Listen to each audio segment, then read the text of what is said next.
Hello, this is Laurie Holden. I play the role of Andrea. This is Ernest Dickerson. I directed this episode 5. Wildfire.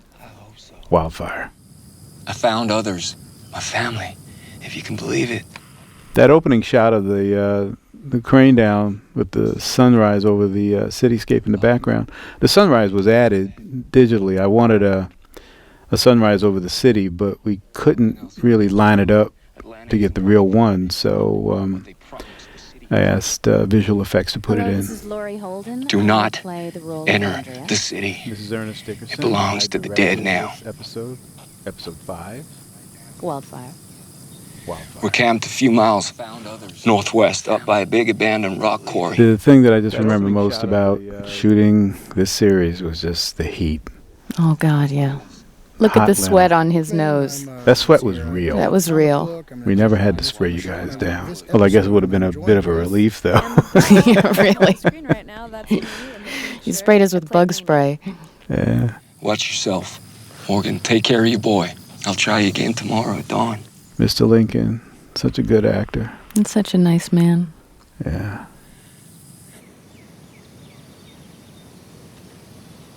I honestly have to say that the thing I'm most proud of in this episode, Laurie, is you and this whole scene where you're waiting for your sister to come back.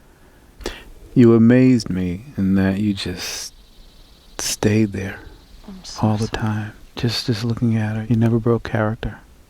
It was really important to get the right note on that. I'm a big fan of horror, but I don't think horror works. The genre doesn't work if you don't care about the people that you're seeing on the screen. And I just surmised that what your character was going through is what anybody would go through if they were in this circumstance. And that, I think, is the strength of the series. Thank you, Ernest. That's very kind. You did a beautiful job.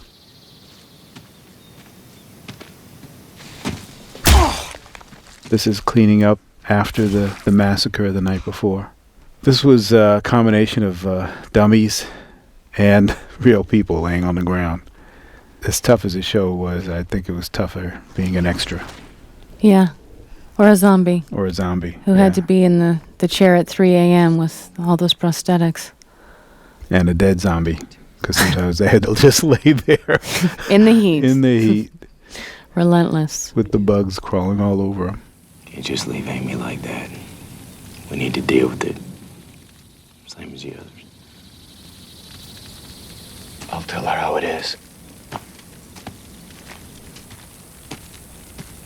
Andrea. I know how the safety works. I love that moment was written in this episode. Mm-hmm. It's a perfect follow-up from episode 2. You know, with everybody walking around, putting pickaxes and skulls and burning bodies. You know, this is my sister. And there's no way that Andrea was going to let any of them take her, hurt her. No. And we talked about this. That part of you was hoping that maybe this will be different when she comes back. She'll be normal. That I'll see Amy. Yeah. Because it had never happened before. None of us had lost someone that we loved and had them come back. Yeah. So there is that wishful thinking that maybe this time it'll be different. Laurie, how did you come to be involved in this show? Well, I've collaborated with Frank Darabont on 2 other shows on the Majestic and the Mist, and we're friends. And I'd heard about The Walking Dead as his passion project for a couple years now. And when it got greenlit, picked up by AMC, he called me up and said, my show, it's a go, and there's a part I think you're perfect for. She's not in the pilot, but if you pick up the graphic novel, you can get a sense of who she is. And, I knew that anything with Frank and Galen Hurd was going to be a classy production, and AMC is, as good as it gets. Are you in The Mist? Yeah. I got to watch it again. Oh, yeah. So I love that movie. It's a great movie. Oh, I really I was the teacher holding the child. Okay. With Thomas Jane. You'll know now that you know me. But, I didn't know what to expect. I've never really been a big zombie person. And I sat down and picked up Compendium 1. and read it in 3 nights, was up all night, actually found myself crying at bits and terrified at bits and having nightmares, and thought it was so brilliant and so character-driven. And I signed up right away. I was like, oh, I'm done. Yeah. This is fantastic. Cool. And how about you, Ernest? How did I get started? Well, I heard that they were doing it, and I met Frank years ago at a Laserdisc store, and I've always been a fan of his work. And, I think I met him around the time that Shawshank came out, and, just was a fan of his, and heard that they were going to do the show. My agent, Amy Retzengert-Gersh, she's probably the best agent in the world because she's really done some good stuff. She put my name in and just kept trying. And when I heard that they were only doing 6 episodes, I said, well, I'll be lucky if I get in there. And Frank and I have a lot of mutual friends. And I don't know, maybe he checked on me or whatever. And I guess they liked my past work, but I was fortunate enough to find myself doing it and to get a great script like the one that we had. We had a great script. It was amazing. Glenn Mazzara, thank you, Glenn, for writing a great episode for us. Thank you, Glenn. I'm okay. This guy, Andrew? Okay. Yeah, Andy Rothenberg. He was so great. I'd never seen any of his work before, but he was so cool to work with. And this is such a pathetic scene here. Just I know. Good actor. I think if I remember correctly, that I'm okay. He improvised that. He just went with it. He was a character that all of us really loved. Yeah. Who were you? Yeah, and I'd thank you while you did it. I hate to say it, I never thought I would, but maybe Daryl's right.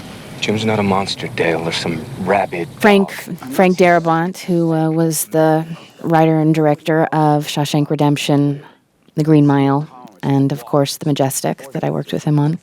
We're so lucky to have him be the captain of the helm here. This has been a passion project of his for a very long time, and I feel like we're really honoring Robert Kirkman's work. Yeah.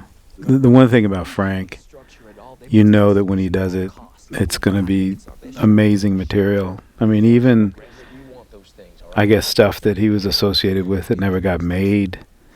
Genre fans and a lot of other people were out there waiting for it. He's a great man. He's a great artist, and he brings so much respect to everything that he does. We've all seen that. The CDC's our best choice and Jim's only chance. Norman was so cool. You go looking for aspirin. Do what you need to do. So when he's have some balls and take care of this damn problem. Hey! We don't kill the living. That was a great shot. It's a great location because the city in the background is constantly there, and you're constantly forced to think about what must be going on back there. Not on this. You put it down. Go.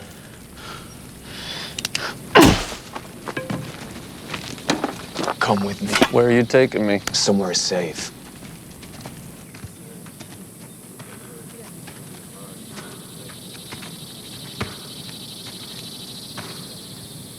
I came to pay my respects.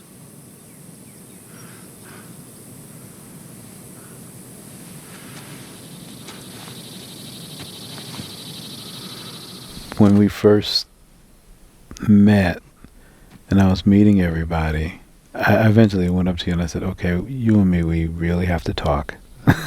Yeah. And you said, yeah, we do. Because we knew this was coming up. Well, I had just shot the tail end of episode 4 where she died in my arms. And it was so important that all of the work after that be just as deep and authentic and real as possible. Like we couldn't lose momentum or drop the ball. And I think that, emotionally, my character was in such a state of catatonic grief, yet hopeful that there would be a different end, if you will, that I was just so grateful to be able to have these conversations with you and that you really heard me and were so gentle and lovely every step of the way. You could just say one word and I felt like it said it all in terms of a tone or a feel or a flavor that needed to be brought to the table. I feel really grateful that they cast Emma Bell because she's such a lovely girl and such a wonderful actress. And the work that we had to do was so raw and so emotional. And we created this real bubble of trust and of love. And I really had to be in the same emotional place for weeks on end, you know, from episode 4 into 5 into wanting to commit suicide in episode 6. So creating that bubble of safety between us was so important. And literally it was rather effortless in that all I had to do was look into her eyes and look at this mermaid necklace that I bought her and know that she died on my watch and that this was my fault. All the many regrets, then I could just go. The things you wanted to say, the things you wanted to do, but never got a chance to and stuff, yeah. Without adding guilt into the mix, huh?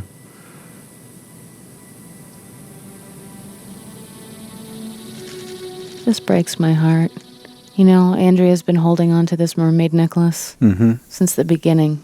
Wanted to wrap it really sweet, wanted to make sure that her little sister had a fantastic birthday, and Yeah, I remember the scene where you found it in the department store. and now she's dead. You really shot that beautifully, Ernest, and I thank you. You were just so graceful. To me, the best horror, like any good story, it only matters if the audience can put themselves in that position. If you could always come at it from the point of, well, what would you do? That's what makes it the most powerful, and I think that's when people can relate to it best. Yeah. Something that's lost, I think, in a lot of today's horror.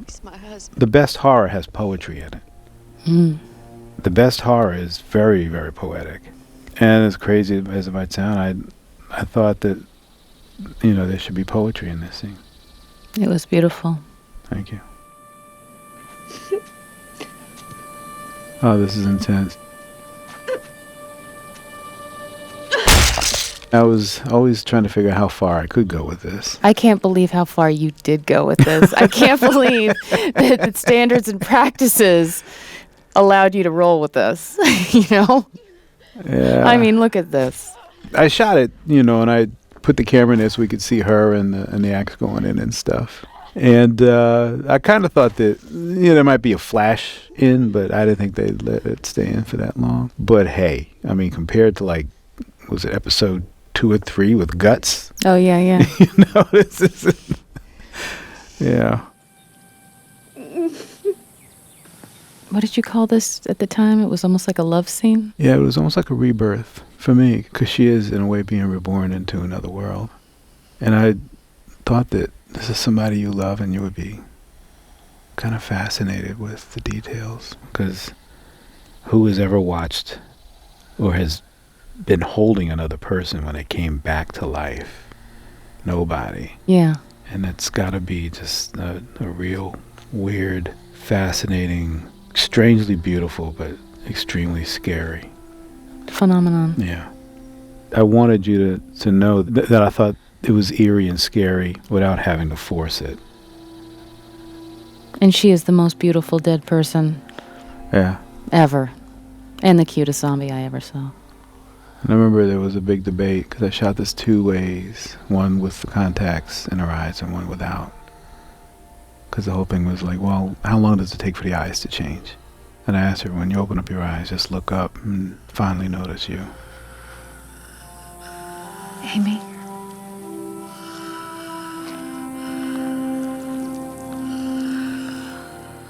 And the hope that you've got there. The hope in your eyes is amazing. She played this so beautifully. Yeah. It's painful to watch. I'm sorry for not ever being there.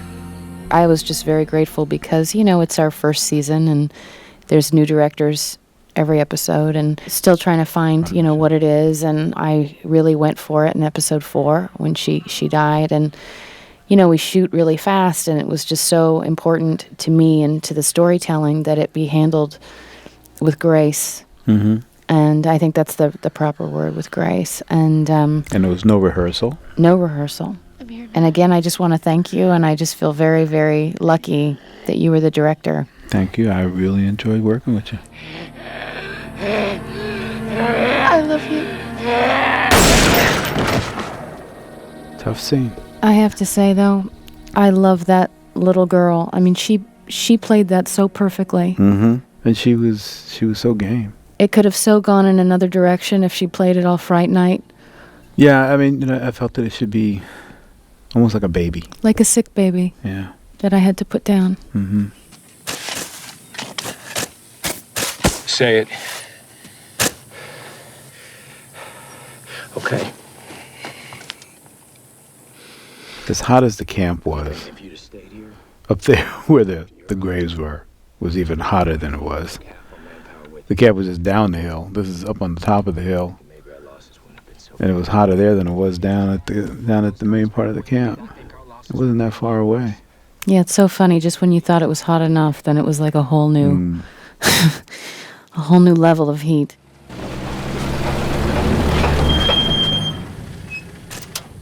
When I was doing this, I just kept thinking, it's a Western.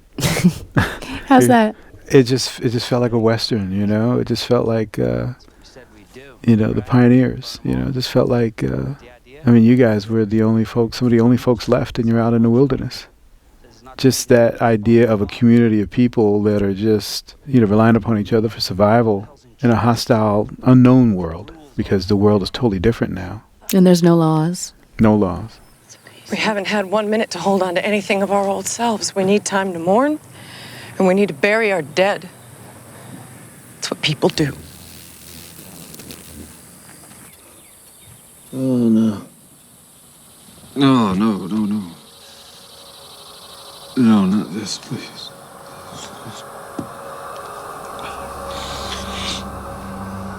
Yeah, that poor guy. He was such a lovely person. On top of being a great actor, we were really sad to see him go so soon. That's the hard thing about this show. You grow really attached to people, and then they kill off their characters. Yeah. It works dramatically, because you get to know a character and then they're gone. I've never, films that dealt with horror where you had, almost like monster fodder people getting killed who you don't really know anything about or care about. And there's no impact in that.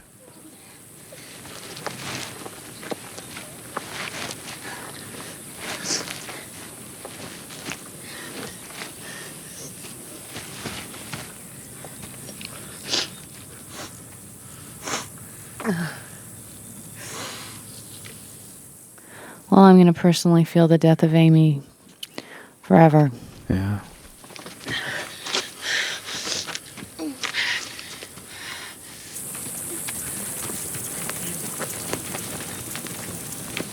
This kid is great. I love this. Fantastic. Yeah.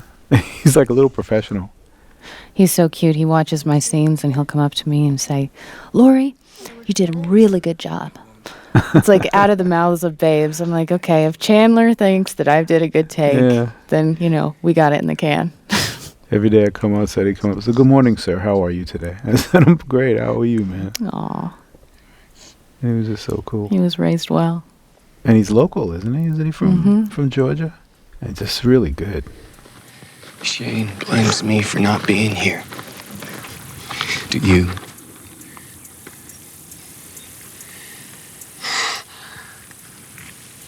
We got guns now. We're stronger. And we have fewer people. That makes us weaker. You want me to say I think you were right? And I understand that. I was rereading the comic book just recently, and I have to say, I feel like everybody was so perfectly picked for these characters. Like, I can't imagine anybody else playing Rick or Laurie Grimes than the two of them. No. And Jeff DeMunn is perfect. Dale. He's they just great. give such dignity, to these. Well, Dale in characters. the graphic novel, Dale is such a great character. He's in so many of them. He is like the moral anchor for everybody. Keeps everybody together. And I love the idea of an imperfect hero, a hero who's not sure whether or not what he's doing is the right thing. The best kind. Because it's human. Yeah, it's very real. Because what do you do in a situation like this? And he came into it late. He woke up and found out it was like this. That's all I got.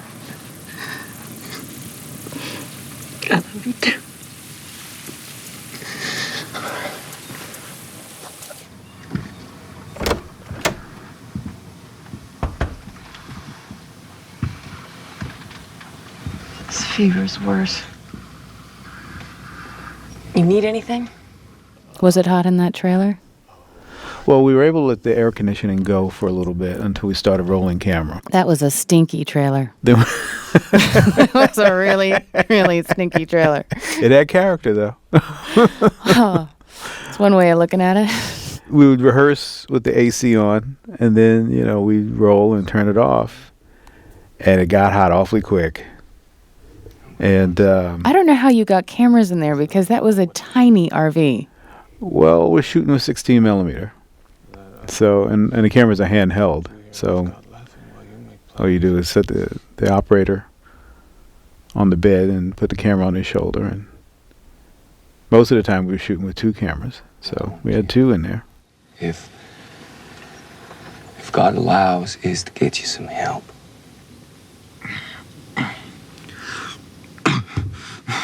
But I remember sometimes for the reverse angle on Andrew, we actually had to shoot in through the window, go outside and shoot in, open up the window and shoot in through the window to match focal length.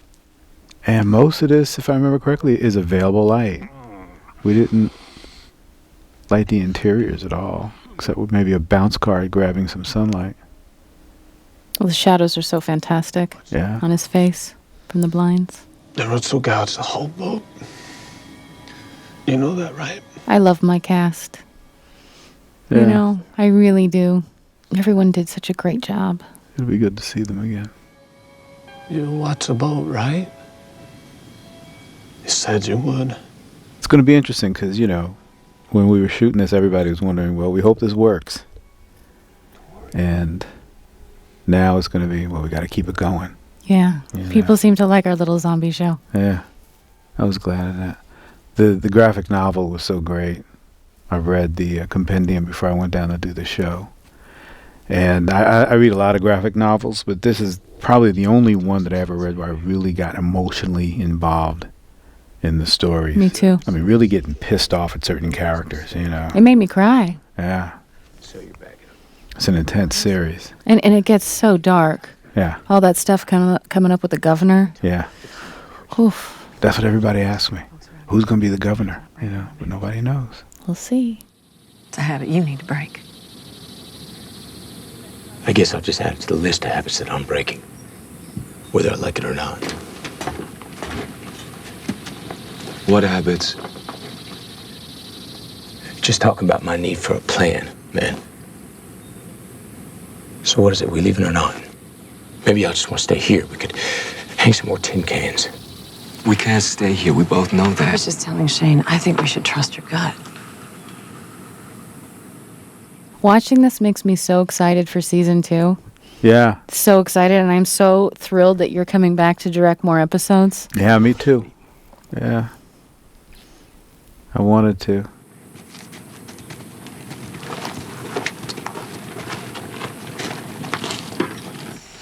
Tell you what, man. This is a fantastic scene. Yeah, it was all there on the page. Head to the CDC. You might be on your own. You gotta really consider whether you want to put Laurie, Carl, that kind of spot. I gotta do what's best for my family. That's for your family. What's that, exposing them to all kinds of risk? As opposed to what? It just reveals so much about how Shane is really unraveling. We're looking for a lifeline. I say swim toward the closest ship, not further out to sea. Why can't you back me up? Look, I want to, it's just... I don't see it. If it was your family, you'd feel differently. That's the thing, because a large part of him does think it's his family. What'd you say to me? Well, it was for a while. Yeah. I kept them safe, man. I looked after them like they were my own. That's what I did, man. I didn't mean it that way. Well, how'd you mean it? Go on, man. How'd you mean it? You misinterpreting me, man. Right. You're just hearing it wrong. Yeah? Look, you know I can never repay that debt, okay? I love the quality of this print. You know, the Blu-ray? Mm-hmm. The colors are so vivid. How many cameras did you use for this? Usually 2. Was this all handheld? No, this was a dolly shot right here.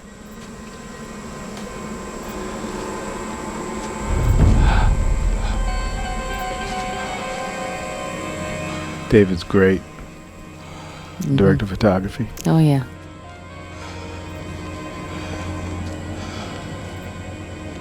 I mean, this moment just says it all. You know? Oof. Jesus.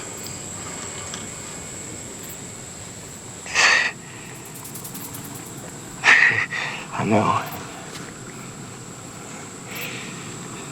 You're gonna have to start wearing reflective vests out here. Seriously. Come on, man.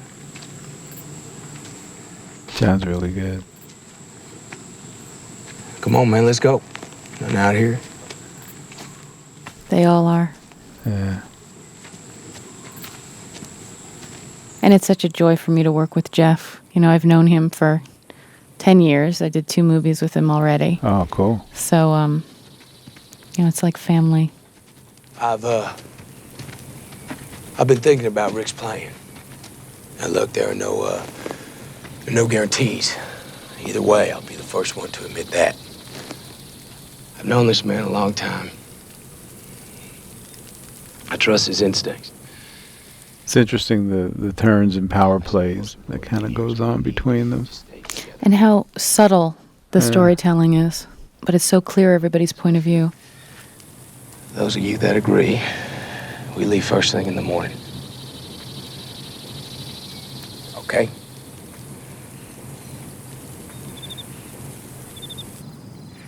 Another digital sunrise. So this is digital again. Yeah. Yeah, I mean, I couldn't get the sun to rise in the right spot. The sun was actually you can only rising do over so to the much, left. Ernest. I'm leaving a note and map behind for you, taped to a red car, so you can follow our trail. We're heading to the CDC. If there's anything left, it's got to be there, don't you think? We lucked out having Andy Lincoln as our leader. You know? Yeah. He's not just a wonderful actor, but he's genuinely such a nice man. Well, everybody was like really, really, really cool. It just amazes me, you know, because working with Andy every day, and he has the slight Southern accent, but in real life he's got an English accent. He's a Brit, I know. You know, and it always amazed me. I used to work on the Wire, and so many of those guys were English. Really? Yeah, like Idris Elba. Yeah. Yeah, a lot of those guys are English, and Dominic West, you know. We have family in Birmingham. We want to be with our people. You're on your own. You don't have anyone to watch your back. We'll take the chance. Crazy move. Yeah, that's, wow. Do they really think they're going to be okay on their own? Well, that's the whole thing. I mean, but, you know, I had big discussions with a lot of friends of mine about this. If your family was someplace else and you didn't know what happened to them, could you just... No. Not go find out? Yeah. So, yes, it's a crazy move, but it's like so understandable. Thank you all. Look at Chandler in the background crying. Yeah. This is what's so beautiful is like everything was just so organic and in the moment. I mean, I think that people really genuinely were falling in love with each other. And these kids too. Yeah. You know. And you just put a camera on them and let it roll, and it was all very authentic. All right. Yeah.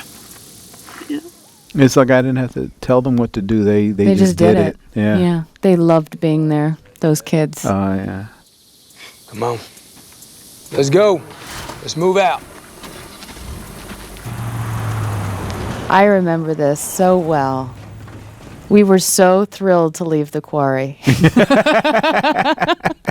I know. Oh, no more mosquitoes. Oh. Yeah. Yeah, this was a big thing. This was the most fun ever. Driving around. I remember when we shot this scene, thunderstorms were like coming up over the hill. Oh, that's right. There was a storm coming, and I think I only got like 2 takes. You know, and then, because after a while it gets too dangerous to have a crane up that high with lightning coming in.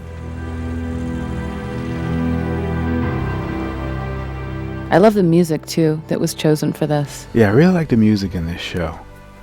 The whole series. Yeah, Bear's done an excellent Bear's job. great.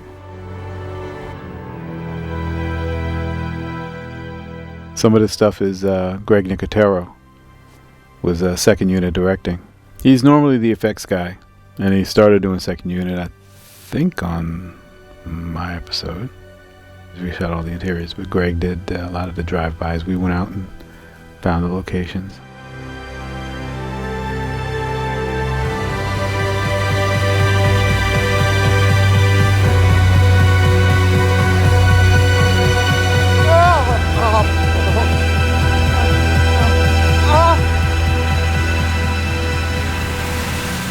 Do you remember that Daryl Dixon, Norman Reedus, do you remember that his truck was starting to get on fire as we were... Do you remember that as he was driving the car and John Bernthal was getting on the mic saying, I'm a little concerned about Norman. There's smoke coming out of his truck. I don't remember that Oh, one. yeah. We thought we were going to lose him. I mean, it was really... I remember it had a hard time starting up. Yeah. That was like one of the things about all these vehicles. It was Scary Larryville. We roll camera and like they're supposed to start up and drive out, and some of them wouldn't. Well, because they weren't meant to be driven. Weren't they set pieces? I don't know. I remember, I know Frank found all this stuff for the first episode. I think I was told that some of the cars were set pieces that were not supposed to be driven, so we really kind of pushed it. Nobody ever told me that. I didn't hear that. You know, Yeah. the script says they drive out. So They I figured, conveniently didn't tell you. Okay, so the cars drive out. All right, that sounds Why sounds are they pretty breaking easy. down? Yeah. What's going on? Piece of cake. Cars driving down the road. Yeah. No problem. Smoke from engines. And when they all drove out of there, we only had one take on that because rain was coming and we were fighting the sun going down, and we only had a chance for like one take because we wouldn't have been able to move them all in position to get a second take in time to do it. So, But we got it. yeah.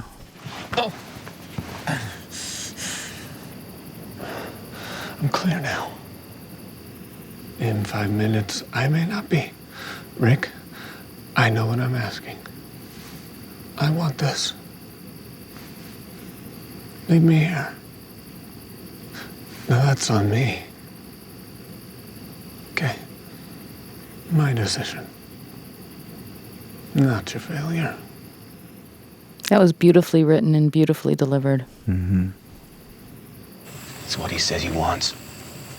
And he's lucid? He seems to be. I would say yes.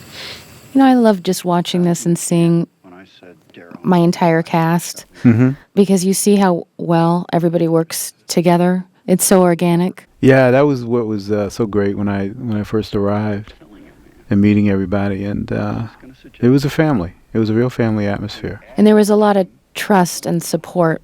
You know, we all were cheerleaders for each other, and when big scenes would come up, we would all rally behind the monitors and really will for it to be fantastic. Yeah. You know, everybody had each other's backs.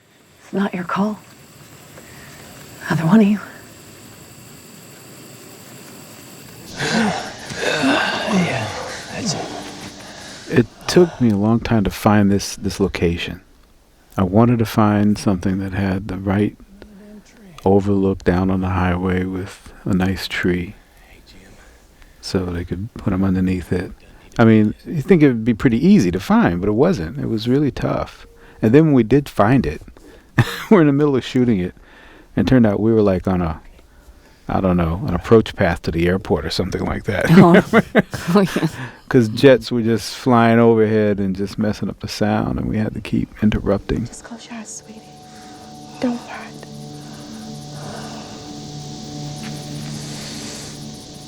I'm going to miss her. Yeah. Lovely, lovely actress. Yeah, good Cheryl friends with her Prescott. husband. Her husband's an editor.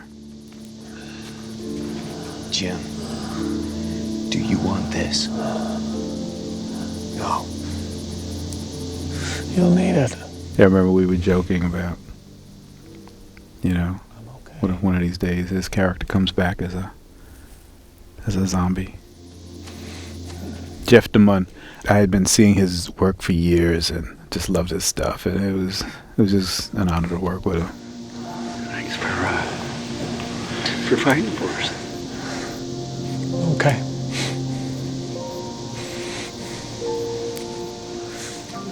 This is so touching.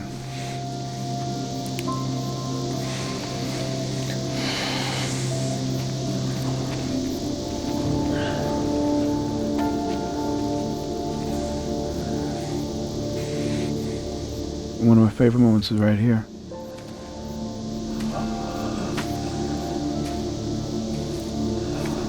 Yeah. Because he didn't want to play it as such a hard ass. No. And it's right. He wanted to have layers to it. He's totally unlike his brother. And it was his way of saying, you did the right thing. I respect that.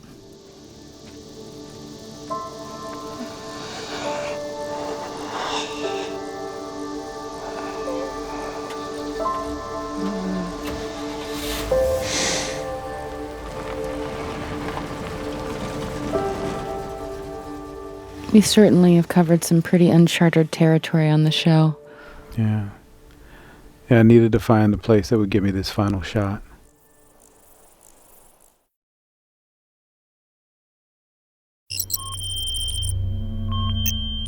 Now we're in Wildfire. Actually, a special program that would monitor strange diseases at the Center for Disease Control. I don't know if there's actually a wildfire. I remember it actually comes from the movie The Andromeda Strain, where wildfire was the name of the program to monitor any sort of extraterrestrial infection. I did not know that. That came in. So I think that's where the name came from. A special program to monitor any strange, unknown diseases that could be of extraterrestrial origin. Although we don't know where this, affliction comes from. What was interesting is that in the original script, it started out in Wildfire. There was a whole story about this guy and how the facility is disintegrating. And it gradually got cut down, and then finally we shot it like this, only when Wildfire was still up and active, full of personnel. And that was how we opened up the show. Wildfire is monitoring what just happened and how this unknown occurrence is spreading all over the world. Now, the show was shot in 16 millimeter, but we shot this stuff in 35. I just wanted a cleaner, more sterile look, and David and I were just kind of like equating it, like 2001 was shot in 70 millimeter, 65 millimeter actually, and we wanted that same kind of clinical feel.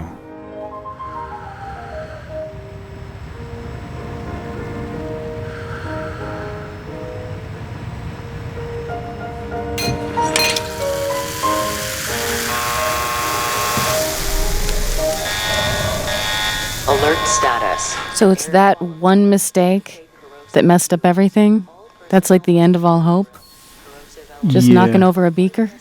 Yeah, actually the material that he used, that was supposed to be his deceased wife's brain. And because knocking over that beaker, it compromised the sterility in their place. All personnel clear. Full decontamination in effect. And we shot the flame effect live. It was all live pyro effects.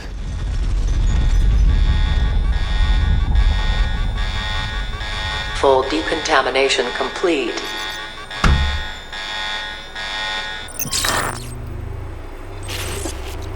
The TS-19 samples are gone. The tragedy of their loss cannot be overstated.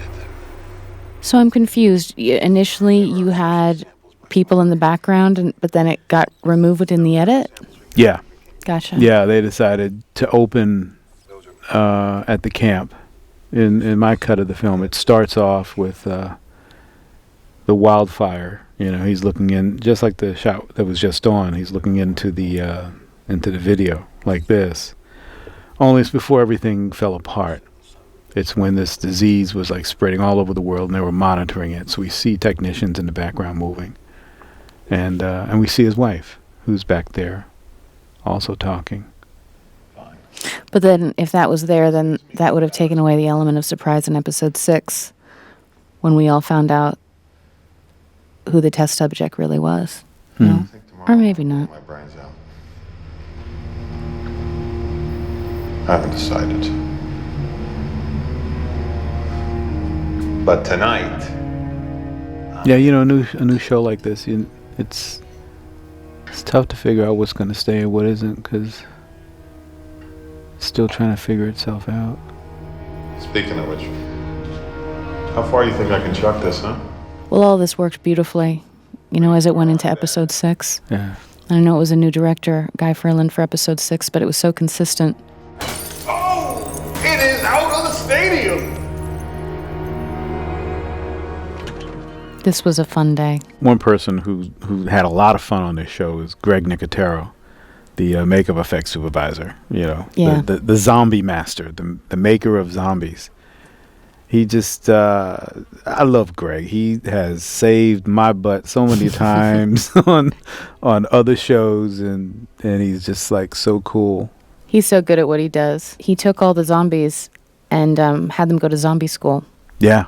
Every single one of them, so everyone knew how to move and walk and talk, and he made sure that every single one was authentic and different from the next one. That was a great idea. I remember seeing there was an online thing about the zombie school, and they had on YouTube, and Greg was in there, and it's like, you know, you had to go through an audition process. Oh yeah, you know, which was, you know, auditioning for zombies. That's so cool. He specifically wanted them to be like Night of the Living Dead. He had a specific thing in mind.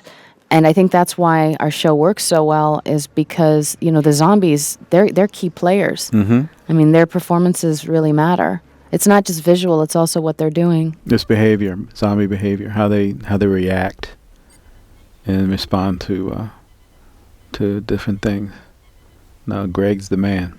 Those zombie extras worked so hard, lying there in the heat. Lying there in the heat. I mean, for hours. On that concrete. I mean, the heat was hitting us from above, and then it was being bounced off the concrete below. It was like, it was really tough to please. A lot of flies. Visual effects, a lot of flies, guys. And great dummies. I remember we broke for lunch, and told everybody to get up and leave, and one guy didn't, and I walked over to him and said, "Hey man, it's time for lunch," and I looked at him and said he was a dummy. Oh, that's funny. I mean, the dummies were so good. So good.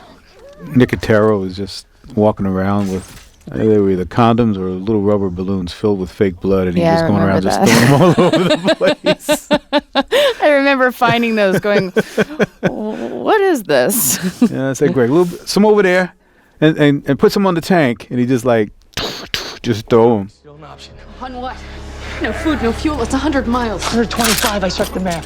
What I remember the most about this scene, because it progressively gets more heated, is I remember after the first take out of the gate, this whole sequence, the zombies stood up after the take and started clapping.